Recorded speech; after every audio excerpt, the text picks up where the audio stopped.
बिस्मिल्लाहिर्रहमानिर्रहीम। अस्सलाम वालेकुम दोस्तों, 11वां रमज़ान आप दोस्तों को बहुत बहुत मुबारक हो। दोस्तों, इंतहाई अहम वीडियो होने वाली है। जो सड़कें हैं उस पर अब फ़ौज ने कंट्रोल संभाल लिया है। जो सिविलियन एडमिनिस्ट्रेशन है, आपकी पुलिस है, आपके जो कमिश्नर्स हैं, उनके साथ अब फ़ौज कोरोना SOPs पर अमल दरामद करवा रही है। वज़ीर आज़म इमरान खान ने ऐलान किया था कि अब फ़ौज आएगी और वो SOPs पर अमल दरामद करवाएगी। उसके कुछ मनाजिर हैं, वो मैं आपको दिखाऊंगा कि किस तरह इस पर अब फ़ौज अमल दरामद करवा रही है। साथ साथ आज बड़ा दिलचस्प और अनयूजुअल वाक़या हुआ कि मरीम नवाज साहिबा ने अचानक एक प्रेस कॉन्फ्रेंस कॉल की और उस प्रेस कॉन्फ्रेंस में उन्होंने ऐलान किया कि वो अब कराची नहीं जा रही। कराची में उन्होंने जो NA 49 है, बल्दिया की सीट है, मिफ्ता इस्माइल वहाँ से बाई इलेक्शन लड़ रहे हैं, उन्होंने वहाँ पे कैंपेन करनी थी, लेकिन अचानक उन्होंने कहा कि अब वो कराची नहीं जा रही हैं। बहुत दिलचस्प कहानी है। क्या मामला है, शहबाज फार्मूला अब किस तरह काम करेगा, वो सारी तफसील आप दोस्तों के सामने रखूंगा।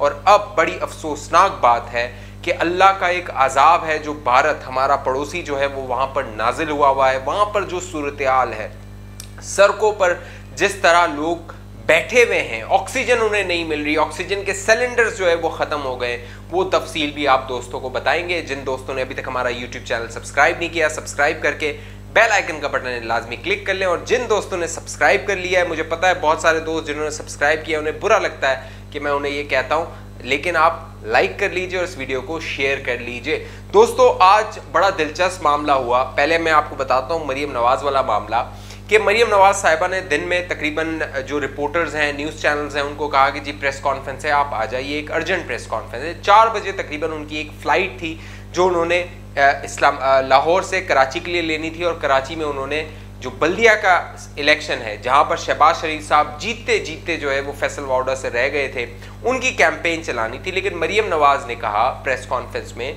कि वो कराची नहीं जा रही। उसकी वजह यह है कि कोरोना के जो केसेस हैं उसमें बड़ा तेज़ी से इजाफा हो रहा है। बट सवाल ये है कि जब पूरी एक तहरीक चल रही थी PDM की, उस वक्त भी आपको याद है कोरोना की बड़ी वेव आई हुई थी और कोरोना के जो है वो मुतासरीन सामने आ रहे थे। हुकूमत कह रही थी कि अपोजिशन जमातों को कोरोना का ख्याल करना चाहिए, अवाम का ख्याल करना चाहिए, लेकिन उस वक्त जो अपोजिशन थी वो एक अपने उरूज पर थी, PDM अपने उरूज पर थी, तहरीक चल रही थी। लेकिन आज मरीम नवाज साहिबा ने कहा कि वो कराची नहीं जा रही क्योंकि कोरोना में इजाफा हो रहा है। लेकिन दिलचस्प बात यह है कि अगर शहबाज शरीफ साहब आज जेल में होते तो मरीम नवाज लाजमी तौर पे कराची जाती और वो वहाँ पर कैंपेन करती, जो मिफ्ता इस्माइल हैं उनकी वहाँ पे वो ललकारती, बयानात देती, हुकूमत, मुक्तदर हल्के, सिलेक्टर, सबको। लेकिन अब खबर यह है कि शहबाज फार्मूले पर अमल दरामद होना शुरू हो गया है। शहबाज शरीफ साहब की बात हुई नवाज शरीफ साहब से, उसकी भी एक वीडियो आई जिस पे वो गुफ्तगू कर रहे हैं। और अब शहबाज शरीफ साहब जिस तरह जेल से बाहर निकले हैं, आपको नजर आएगा आने वाले दिनों में एक मफहमाना रवैया उनकी जानिब से सामने आएगा। हुकूमत की जानिब भी आपको नजर आएगा, एक मफाहमत का हाथ बढ़ाया जाएगा कि जी मुल्क के हालात को बेहतर कीजिए, चार्टर ऑफ इकोनॉमी होना चाहिए, अपोजिशन के साथ वर्किंग रिलेशनशिप होना चाहिए। और ये बात भी खारिज इम्कान नहीं है। एक ज़रिए ने मुझे ये भी बताया कि ये भी मुमकिन हो सकता है कि शहबाज शरीफ साहब और आसिफ अली जरदारी की कोई मुलाकात भी हो जाए, क्योंकि आज जब मरीम नवाज साहिबा गुफ्तगू कर रही थी तो उनकी गुफ्तगू में बहुत मानाखेज गुफ्तगू थी। पीपल्स पार्टी को उन्होंने निशाना नहीं बनाया। पीपल्स पार्टी के हवाले से, बिलावल भुट्टो के हवाले से, पीपल्स पार्टी के PDM के हवाले से कुछ सवालात हुए तो मरीम नवाज का कहना था कि वो इन पर जवाब नहीं देंगी, वो अपनी पार्टी की बात करेंगी, वो अपनी बात करेंगी, वो किसी और पार्टी पर तनकीद नहीं करेंगी। तो उन्होंने एक स्पेस रखा हुआ है अभी पीपल्स पार्टी के लिए। और अब जो PDM का इजलास होने जा रहा है 26 तारीख को, उसमें नून लीग का मौक़िफ़ ये होगा, जो कि अब ये तय हो गया है और नून लीग ये बज़िद है कि अब जल्द से जुलूस नहीं होने चाहिए, अब सड़कों पर आवाम को नहीं निकालना चाहिए। और अब आज जो एक इजलास हुआ उसका जो फैसला हुआ है, जो 26 तारीख को रखा जाएगा PDM का जो इजलास होगा, उसमें कि जो सड़कों पर एक अपोजिशन की जमातों के जलसे जुलूस हैं, तकारीर हैं, अवाम को इकट्ठा करना है, उससे अब इज्तनाब किया जाए। उसकी वजह कोरोना की सूरत हाल है। आज मरीम नवाज ने अपना कराची का दौरा भी मंसूख किया कोरोना की वजह से।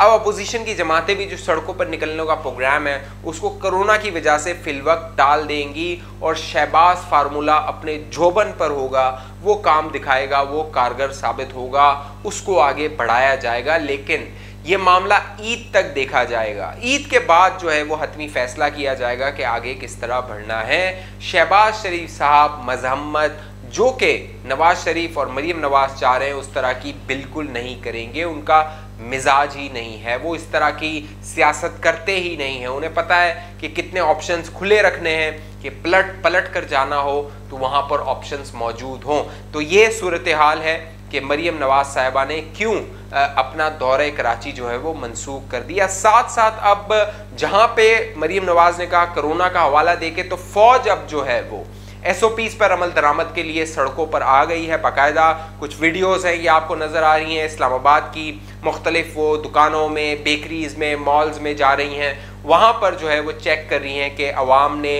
लोगों ने मास्क पहने हुए हैं या नहीं पहने हुए हैं, जो कि अच्छी बात है। काम तो ये सिविलियन एडमिनिस्ट्रेशन का था, पुलिस का था, जो कमिश्नर्स हैं उनका था, लेकिन वो इसमें नाकाम हुए, बुरी तरह नाकाम हुए। ये हुकूमत उसमें अमल दरामद करने में नाकाम हुई, जैसे मैं पिछली वीडियो में आपको बता चुका हूं। तो अब फौज को लाया गया है कि वो इस मामले पर अमल दरामद करवाए और लोगों से कहे कि वो SOPs पर अमल करे।